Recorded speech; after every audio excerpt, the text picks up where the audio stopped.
বৰ্তমান পৃথিবীত বাহি অহা অনাচাৰে ধৰ্ম গ্ৰাস কৰি আহিছে ভগৱান শ্ৰীকৃষ্ণ বৈকুণ্ঠৰ পৰায়ণ হোৱাৰ পিছৰে পৰা পৃথিৱীত কৰি আগমন ঘটিছে।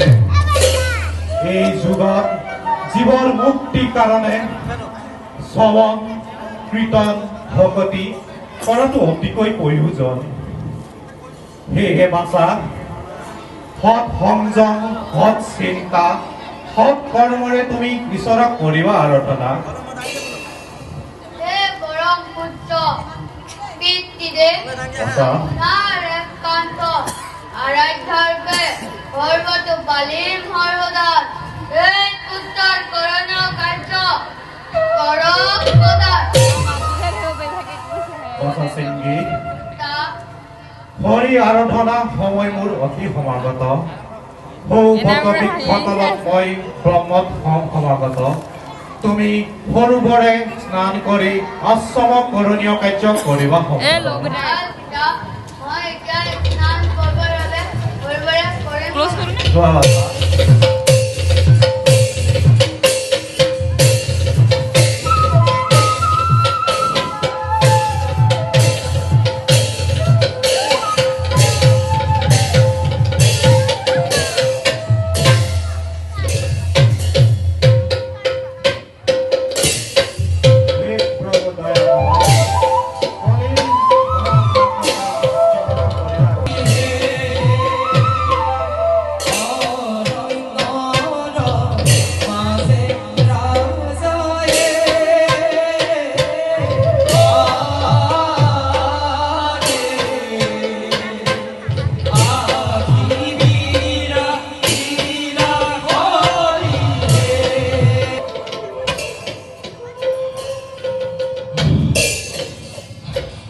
গোটেই অৰণ্য চালাত কৰিলে পাম মই কৈছিলো মই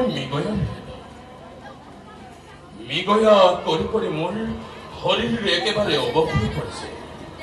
দয়া কৰি মোক কিছুজন কৰক প্ৰদান।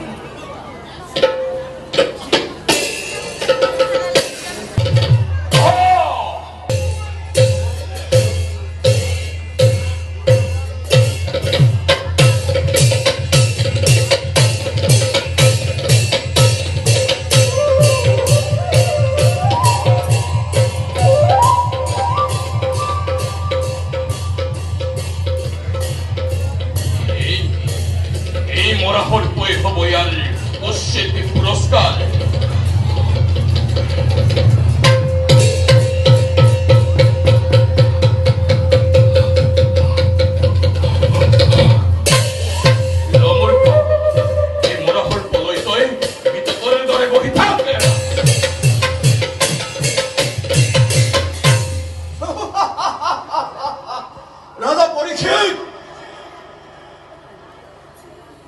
তোমাৰ স্বৰ্ণামুকুটত মই অতি পৰে পৰে বাস কৰি তোমাক মতিভং কৰোৱাই তোমাৰ হতুৱাই কুকৰ্ম মই কৰিলো হাৰত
ই কি কাৰ্য কৰিলা বাছা তুমি নাজানা বাছা কলি এই পাখান যুগত তেখেতৰ দৰে সুশাসনত আমি কৰিছিলো নিৰ্বাক তেনেস্থলত